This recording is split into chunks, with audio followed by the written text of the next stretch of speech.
గచ్చిబౌలి చౌరస్తాలో భూగర్భ విద్యుత్ కేబుళ్లు వేసేందుకు రోడ్డు పక్కన తవ్వడంతో ట్రాఫిక్ అస్తవ్యస్తంగా మారుతుంది. నగరం నుంచి Gachibowli, financial district, Kokapet, IT కారిడార్కు వెళ్లేందుకు ఎక్కువ మంది రేతిబౌలి మార్గాన్ని ఉపయోగిస్తుంటారు. కేబుళ్లు వేసేందుకు గుంతలు తవ్వడంతో రోడ్డు ఇంకాస్త ఇరుకుగా మారి వాహనదారులు నానా ఇబ్బందులు ఎదుర్కొంటున్నారు. శాఖల మధ్య సమన్వయం లేకపోవడంతో తవ్విన చోటే మళ్లీ తవ్వడం, ఒకే పనిని పదే చేస్తుండటంతో ఇటు ప్రజాధనం వృధా అవడంతో పాటు అటు సాధారణ ప్రజలు ట్రాఫిక్ ఇబ్బందులు ఎదుర్కోవాల్సిన పరిస్థితి. అసలే హైదరాబాద్ రోడ్లపై అడుగు తీసి అడుగు పెట్టలేనంత ట్రాఫిక్. నగరంలో సగటు మనిషి జీవితం సగం ట్రాఫిక్ లోనే గడిచిపోతోంది. దీనికి తోడు భూగర్భ కేబుల్స్ కోసం రోడ్లను ఇష్టారీతిన తవ్వడంతో వాహనదారులు చుక్కలు చూస్తున్నారు. శాఖల మధ్య సమన్వయ లోపం వాహనదారులకు శాపంగా మారుతోంది. అయినా అధికారుల్లో చలనం లేదు. ప్రణాళికా లోపాన్ని సరిచేసే పని చేయటం లేదు. అడ్డగోలు పనులతో ట్రాఫిక్ స్తంభించి సామాన్యులు నరకం చూస్తున్నారు. మెహదీపట్నం, రేతిబౌలి, నానల్ నగర్ చౌరస్తా దాటితే చాలు ఫ్లైఓవర్ల మీదుగా రాయదుర్గం వరకు వేగంగా చేరుకోవచ్చు. Mehdipatnam PV express way pillar number 38 నుంచి ఆసిఫ్ నగర్ వరకు టీజీ ట్రాన్స్కో భూగర్భ కేబుల్ వేసేందుకు తవ్వకాలు చేపట్టింది. కానీ ఆ పనులు నత్తనడకన జరుగుతుండటంతో వాహనాలు సాఫీగా వెళ్లే మార్గం లేక ట్రాఫిక్ సమస్యలు ఎదురవుతున్నాయి. సీతారాంబాగ్లో నిర్మించిన ఉప కేంద్రానికి ఆసిఫ్ నగర్ నుంచి భూగర్భ కేబుల్ వేయాలి. ఏళ్ల తరబడి ట్రాన్స్కో నత్తనడకన పనులు చేస్తోంది. 5 కిలోమీటర్ల పనిలో 3.5 కిలోమీటర్లు ఏడాది కిందటే పూర్తయింది. మిగిలిన రహదారి తవ్వకానికి అనుమతులు ఆలస్యం కావడంతో ఈ ఏడాది ఆరంభంలో కిలోమీటర్ పని పూర్తి చేశారు. ఇక మిగిలిన 1/2 కిలోమీటర్ పని చేయటానికి ఆపసోపాలు పడుతున్నారు.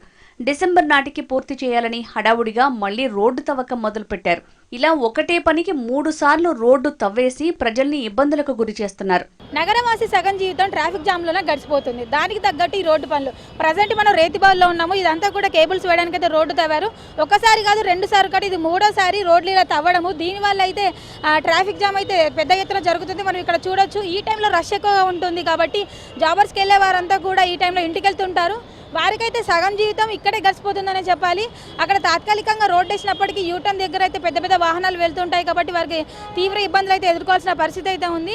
సో మనతో పాటు ఇక్కడ ఒక వాహనదారులు ఉన్నారు. నేను అడిగి తెలుసుకుందాం రోడ్డు పరిస్థితి ఎలా ఉంది, ఎన్ని రోజుల నుంచి పని జరుగుతుంది అని. చాలా దారుణంగా ఉందండి. హైదరాబాద్ ఇంత అభివృద్ధి చెందుతున్నది.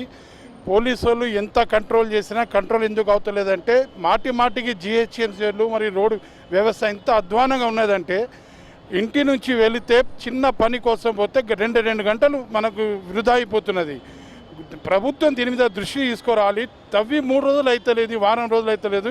ఈ మధ్య కాలంలో 2-3 నెలల్లో ఇది 4-5 సార్లు ఈ రోడ్డుకి ఈ మరమ్మతులు జరుగుతున్నాయి. ఇది ఏంటి ఇష్టారాజ్యంగా నడుస్తున్నది. ప్రజలు చాలా ఇబ్బంది పడుతున్నారు. ప్రభుత్వం వెంటనే దీని మీద దృష్టి సారించి ఈ వర్క్ ఏదైనా ఉన్నాయన్నా రాత్రిపూట చేస్తే చాలా బాగుంటుంది. ఎందుకంటే ఒక్కసారి చూడండి ఎంత ట్రాఫిక్ జామ్ ఉన్నది.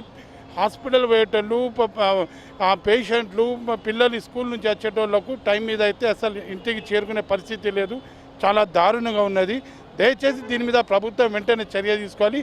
ఈ చుట్టుపక్కల ప్రాంతంలో ఈ టోలీ చౌకీ, మెహదీపట్నం ట్రాఫిక్ అయితే ఎంత అధ్వానంగా ఉందంటే అంత అధ్వానంగా ఉన్నది. దయచేసి ప్రభుత్వం దీన్ని కఠిన చర్య తీసుకోవాలని మేము ప్రభుత్వాన్ని కోరుచున్నాం. విశ్వనగరంగా ఎదుగుతున్న మహానగరంలో ఇలాంటి రోడ్డు సమస్యలు ఉండడంపై నగరవాసులు తీవ్ర అసంతృప్తి వ్యక్తం చేస్తున్నారు.